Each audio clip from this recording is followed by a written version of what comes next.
Alright, how are we doing? My name's Ashton. Let's talk about music. So, more of my mini-series, my album collection. And this video is about Machine Head. Now, Machine Head and me have had quite a rocky past.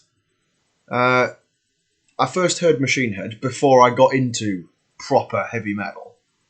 And I listened to it, and I listened to his vocals, and I was like, no, he doesn't. It doesn't sound good. You know, he sounds like he's just angry. You know, and I wasn't a fan of that. I was a fan of good singing is good is sort of subjective, isn't it? But like, I was a fan of powerful singing, like Disturbed and Iron Maiden, Metallica. Like singing as opposed to screaming, and sort of Rob Flynn does like a sort of halfway between. It's half scream, half singing, it's like shouting, and I wasn't really a fan of it at first.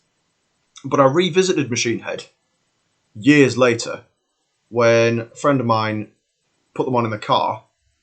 I was on the way to band practice, funnily enough. My first sort of band joint thing where I was the bassist. And they were like, oh man, have you ever listened to Machine Head? I was like, no, I'm not really a fan. And they looked at me like, you're joking. What? You listen to like Chelsea Grin and that? Yeah, so? You don't like Machine... Right, no, hang on. And they put on Halo off the Blackening album. And I was forever changed. It's such a great piece of music. It really is. And it's like nearly 10 minutes long or something like that. It's ridiculous. The compositional work is amazing. And from that day, I was like, right, I need to check out Machine Head.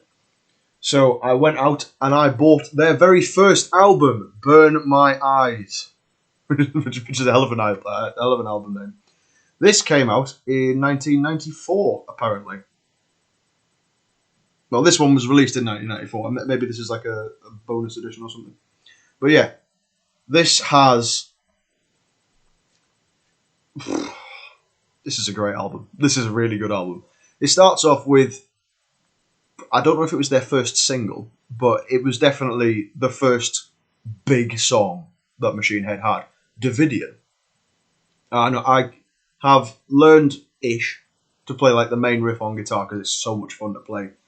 And I watched a video recently by Ola England. If you don't know who he is, he's a YouTuber. You should check him out. He's very, very good at what he does. And he had an interview with Rob Flynn, and they started talking about how to play Davidian, and he gave Rob Flynn a guitar, and he showed Ola how to play it. And it turns out I've been playing it wrong because the harmonics, that bit. Usually what I do is I play it on the 5th fret of the 3rd and 2nd strings. I do the harmonics, so you just rest your finger. But apparently that's wrong. Apparently you do it on the 7th fret of the 4th and 3rd and 4th strings, which makes it a heck of a lot harder to play. But according to Rob Flynn, the reason you do it up there is because it's a cleaner harmonic on the unwound strings. So there you go, a little bit of information for you if you're learning how to play Davidian. But it's also got many other good tracks on it, this album. It's got Old, 1,000 Lies, None But My Own, The Rage to Overcome, I quite like that one, Death Church, A Nation on Fire, Blood for Blood, I'm Your God Now, Real Eyes, Realize, Real Lies, and then Block. Very, very good album, this, Machine Head, Burn My Eyes. Probably quite influential, I would guess. Sort of bridge the gap between hardcore punk vocal-wise, and proper chugging heavy metal riffs. Yeah, Machine Head, Burn My Eyes. I only have one other album from Machine Head on a physical copy, but I have listened to a bunch of different albums by them. Bloodstone and Diamonds is a good one. A very, very good one, actually. Bloodstone and Diamonds is very good. Their latest album, Words Like Arrows from the Sky, is on that album. I'm not sure if that's the album name, but it's very, very good, that. It's a very, very good album. But the other album I bought is... Well, it's the one with Halo on it. It's The Blackening, yes. The Blackening is a very, very good album. Out of the two, it's my favourite. I really, really like it. It's got Clenching the Fists of Dissent, which is a fantastic song. Beautiful Mourning, as in like mourning over someone's death. Aesthetics of Hate, great song. Now I Lay Thee Down, fantastic song. Slanderous, Halo, my personal favourite Machine Head song. Wolves and A Farewell to Arms. This was released in 2007, so this was 13 years after they released that one. And they've released quite a few albums, I think, Machine Head. I haven't looked into how many albums they've released, but they released some cracking music, I will admit. I'm really glad I did get into Machine Head as well, because they're just really good. They have lots of different. I'm not sure what am I trying to say. I'm really sorry. They do a lot of things with their music. It's not a case of they don't just play heavy metal. They do little calm bits in between as well. Which again, like I said in previous videos, if you put a calm bit in a metal song, the punch when it comes back in is going to be so much heavier because you need a little bit of space to breathe before you headbutt the nearest person. You know. I don't condone violence. I say this all the time. I don't condone violence. There are rules at heavy metal gigs. As you know, I went to see Machine Head actually on my honeymoon with my wife, and they were supported by Amon Amarth and the Halo Effect. Both other bands that you should check out. Amon Amarth are sick, and I've talked about my albums in one of my first album collection miniseries videos. You should check out Amon Amarth. Really check them out. And the Halo Effect, you should check those out as well. They have ex-members of In Flames, the Halo Effect, but they make like traditional death metal. It's not the case of, you know how In Flames used to sound? Yeah, that's the Halo Effect. Good stuff, and they're good live as well. They got a good presence. They got a good presence. The vocalist is a bit lackluster, but the whole point of like the band's sound is not about how perfect they are. It's about their imperfections. Meshuggah are great, but if they had a properly demonic sounding singer, I'm not taking anything away from Jens Kidman. He's one of my favourite vocalists. I love him. But like, if they had like Will Ramos from Lorna Shore, it would be a bit too much because you've got too much going on with the vocals and you've got too much going on with the guitar work and polyrhythms and stuff. Whereas, because Jens Kidman and because the lead singer of the Halo Effect are like sort of, they do the one thing, it allows you to focus on everything else as well, as opposed to just focusing on the vocals. Which is why I can't listen, as much as I love Lorna Shore, they're fantastic. I can't listen to them all the time because it is a heck of a lot to take in.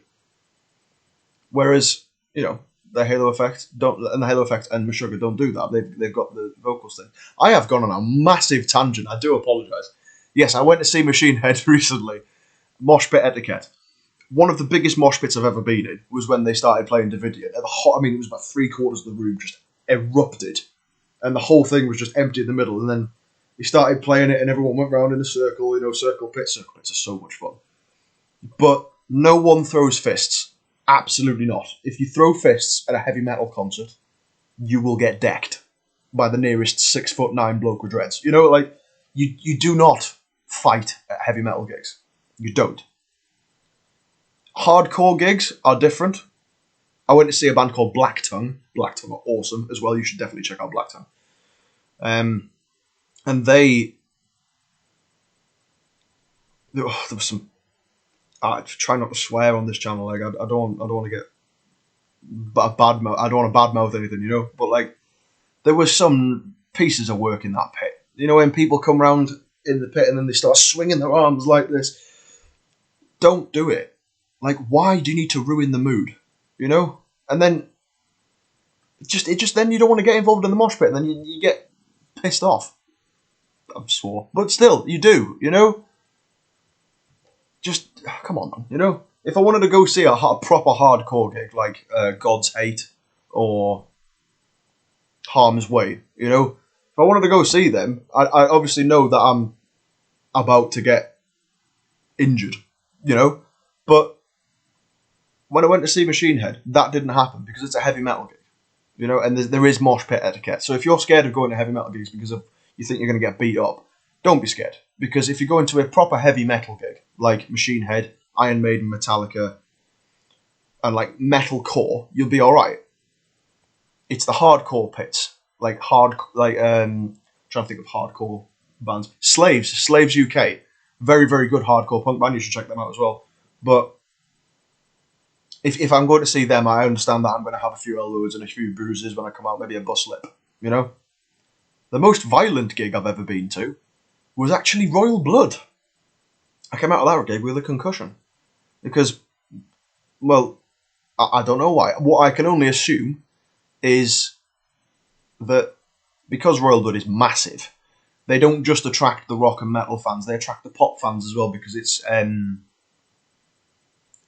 how should I say, it doesn't follow the algorithm necessarily, but they follow stereotypical rhythms, and he sings, and it gets people going in a sort of partying mood, but they think they're going to a heavy metal show, so they decide to throw punches and push people over, you know, and I got a concussion because I was there with my friend, and she landed on me, and then 4 people landed on her, so I was at the bottom of a dog pile, and my head smacked off the floor. I have gone on so many huge tangents for this video. I'm going to have to call this video my album collection, Machine Head, plus Mosh Pit Etiquette. Yeah, I'll end it here. Thank you very much for joining me. If you have stayed to the end of the video, I do apologise for going off on such a tangent. But after all, this channel is about talking with music. Do you know what? It's about talking about music. I'm tired. I need to go to bed. Thank you very much for joining me. Have a good morning, day, evening, night, wherever you may be on the face of the earth. Ta-ra.